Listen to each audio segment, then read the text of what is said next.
Hey guys, and welcome to a showdown between the mighty Pablo the One-Eye, leading the forces of the Tomb Kings to the field of Storm Demon to face down KC Polar and his Wood Elf forces. Should be a good fun game. Tomb Kings versus Wood Elves tends to lead to a pretty interesting battle, and I can see we have some pretty cool units on the field. So let's hop in here and have a quick little look at the builds. We might in fact have to pause this, as it looks like the lovely little skirmish vanguard corps of the Wood Elves is going to get the battle underway straight out of the way.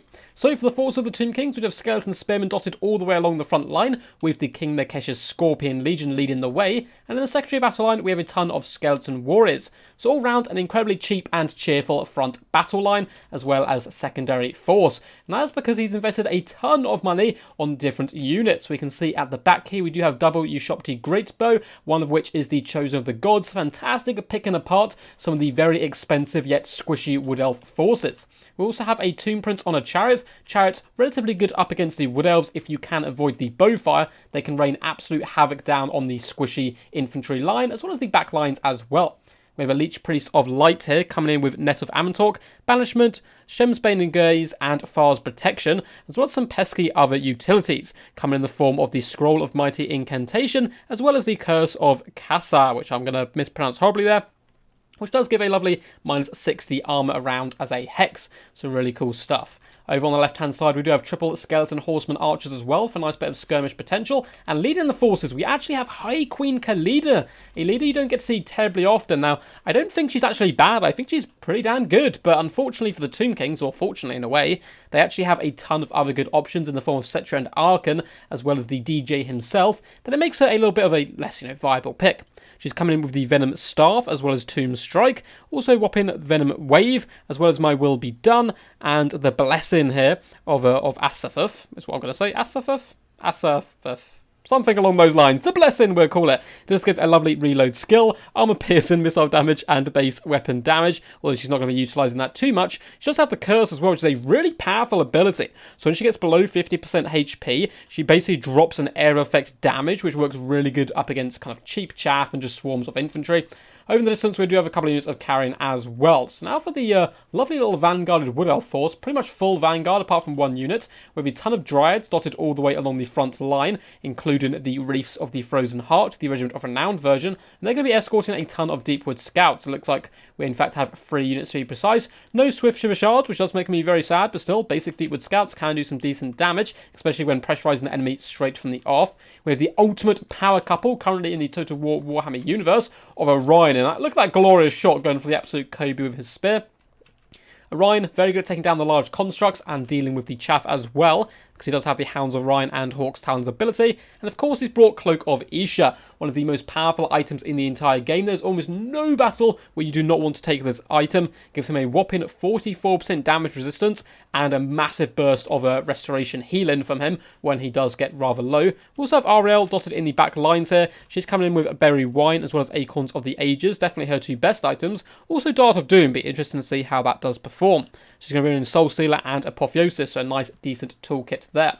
Looks like we do have some skirmish cavalry heading over in the rear here. Double Glade Riders who may pounce on the unsuspecting Skeleton Horse Archers here. And in the far distance we do have a glorious little unit over here. Let's have a little look. It looks like we have a unit of Zotes. In fact, they are the Enigmas. We have the Regiment of Renowned Zotes here, coming in with Regrowth as well as Flesh to Stone. These guys can be absolute powerhouses.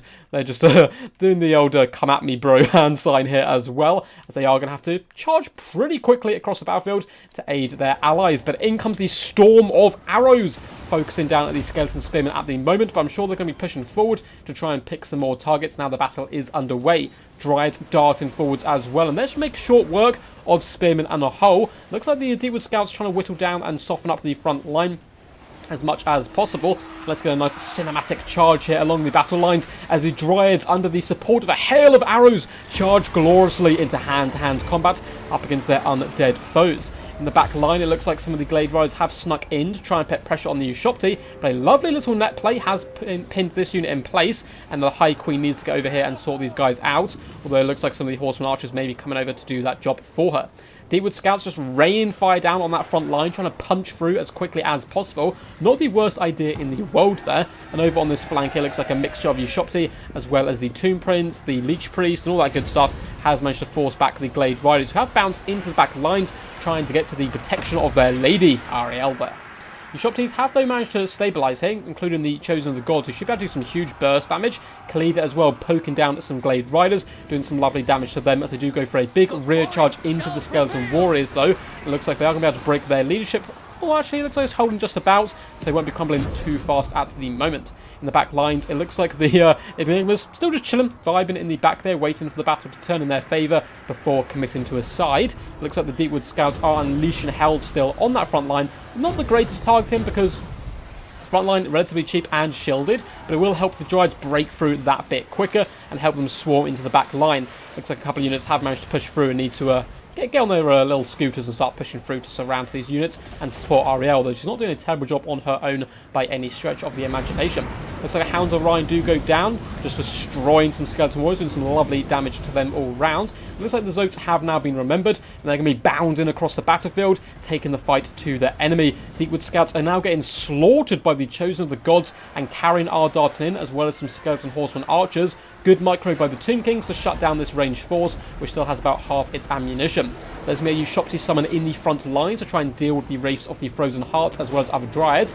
But it looks like for the most part they're just going to ignore the Shopti, which is honestly a really good way of playing it. Escaping these guys, not letting them get too much value, is a good strategy here. Instead, they're going to be focusing down on the Skeleton Warriors and trying to surround that Tomb Prince and pesky characters. Ariel is kind of isolated on her own at this point. She's been netted as well, so perhaps if the Tomb Kings can get some good support over here, they'll have a good chance. You Shopti are now focus firing her down, and she's incredibly tanky all round, so it's going to take a lot of damage to really put her in her place.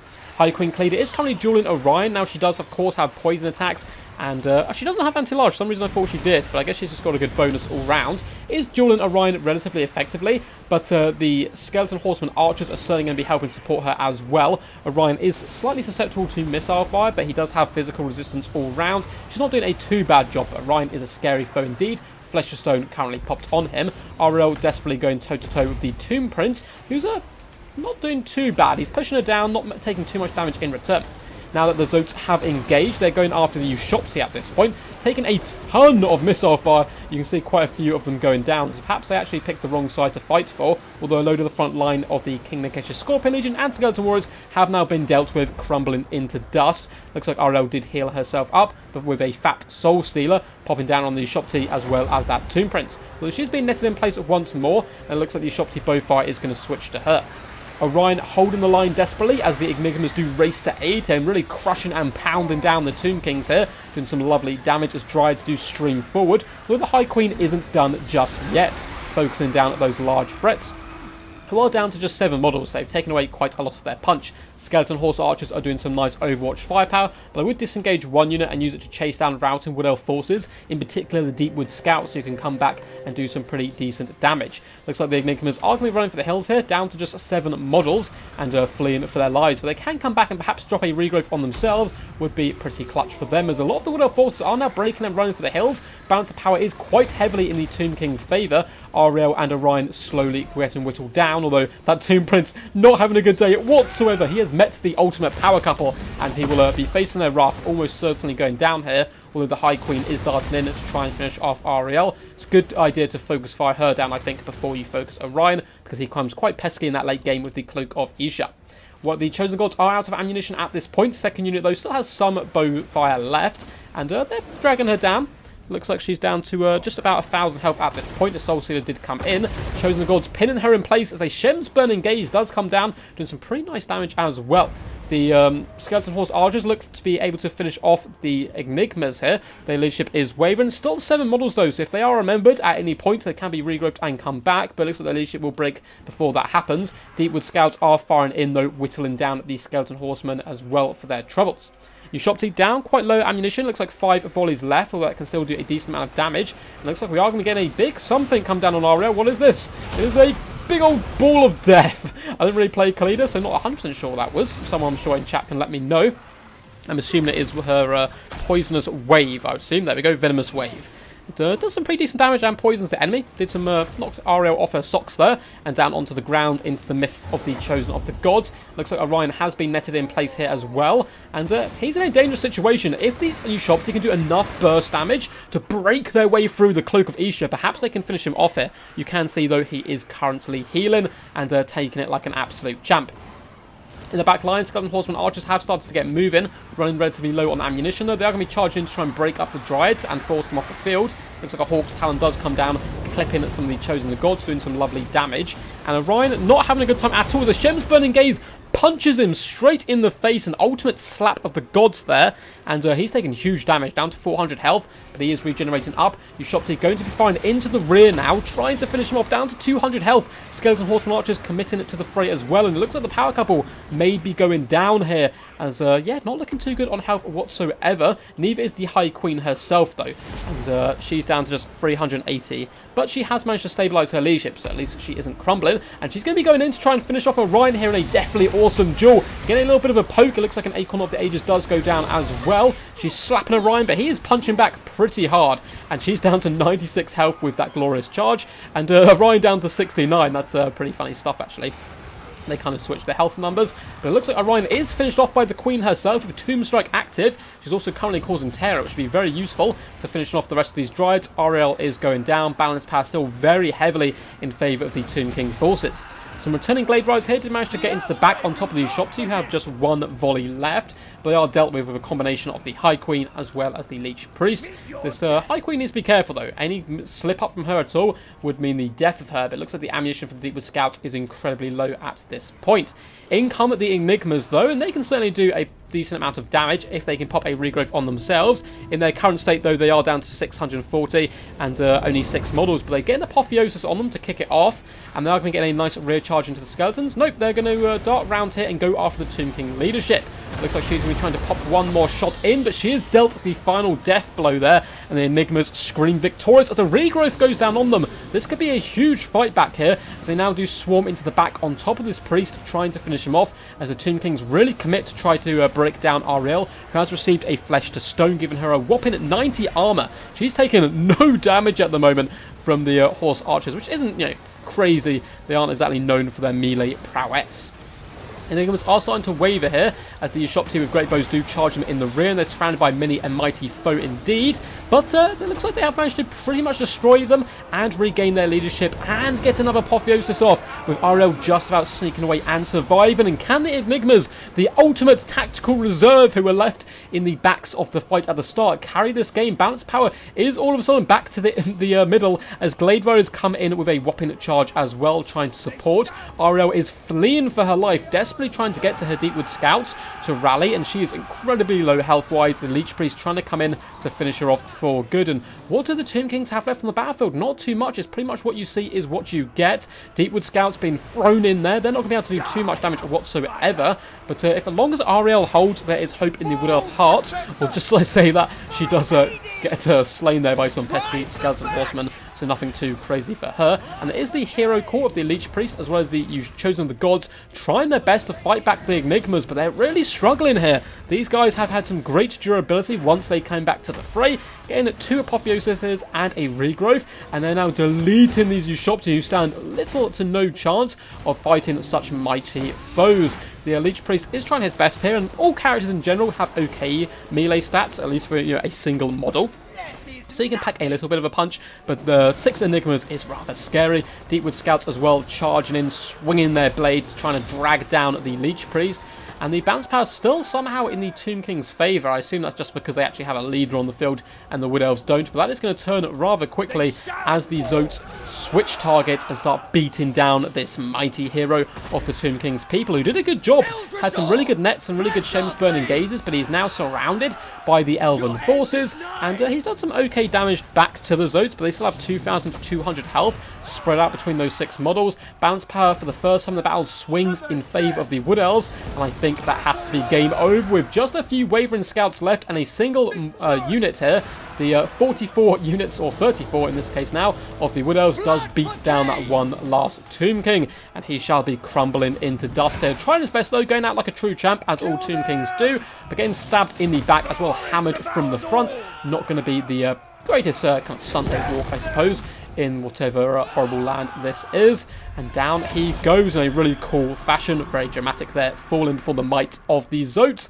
A valiant defeat, very well played to Pablo the One-Eye, as well as KC Polar. Really awesome, fun game, and we'll go through all the unit stats and stuff in just a second. But I hope you guys did enjoy. If you did, feel free to give the video a big old thumbs up and subscribe for more Total War Warhammer content.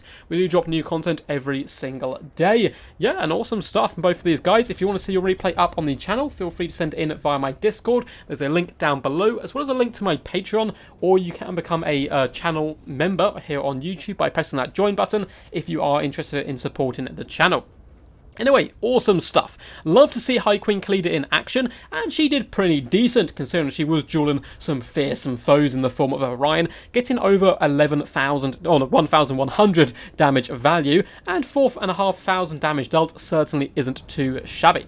I think the Tomb Prince did a decent job as well, 2,300 damage value, but he couldn't stay out into the late game, unfortunately, getting finished off part way through. Really left the Leech Priest kind of unsupported in the end game due to how weak Khalida had got by that point. Frontline, not expecting to get too much value, and as you can see across the board, did pretty kind of pittance, I suppose, of damage, nothing too crazy, but it was there to hold back and allow the Chosen of the Gods, as well as these Ushopti, to really get some good value. In value, they did 2,700 damage value on the Chosen of the Gods with 13,000 damage dealt, and the second unit as well, certainly not too far behind, 2,700 damage value, a little less damage dealt with 8,000, but still some pretty crazy stuff. So where did it all fall apart from the Tomb Kings? They looked in a dominant position for the majority of the battle. Well, I think using the Skeleton Horse Archers to chase off some of the routing units would have been key, particularly in the middle portion. I think I mentioned it during the battle, hunting down those Deepwood Scouts and Dryads would have really helped push the balance of power even further in their favour. However, the ultimate thing was not chasing down these Zotes. These are the regiment of renowned version, of course, the Enigmas, so they come with a regrowth instead of an Earthblood, and we saw how effective that was, getting the 2 Apotheosises and a regrowth. They came back and became a world-beating force, which is also down to good play from KC Polar there. All round, pretty fun build, 99% Vanguard, just leaving the Zotes in the back there, who really carried the day in the end, getting nearly 10,000 damage dealt and 2,200 damage value, a real solid backbone at the end there to carry the day. Glade Riders with Spears did struggle a little bit. They kind of swarmed in the back line, but got shut down by the Prince as well as Khalida, and the Deepwood Scouts were allowed to fire for the majority of the battlefield, but they were fine into the front line, which did help the Dryads break it down and push into the back line a little bit quicker than it would have. But I suppose they don't really have the greatest AP to target down some of the larger constructs, but maybe finishing off the Skeleton Horsemen and Archers would have been a better bet before putting pressure on top of the Ushopti. Of course, the ultimate power couple is still one of the scariest things in the game at the moment. The mixture of Ariel and Orion has taken some of the shine off the Sisters of Twilight, who are still very powerful, but it's the current popular thing to do in the game, it seems. Getting some pretty decent damage on Ariel, 1,600 damage value as well, nearly or just over 9k damage dealt. Orion himself also just over 9k damage dealt, so pretty scary stuff with a 2.8k damage value. Really helped unite the Wood Elf forces and survive to the late game until the Zotes could come in and save the day. Anyway guys, hope you enjoyed. Until next time, peace, and as always, stay awesome.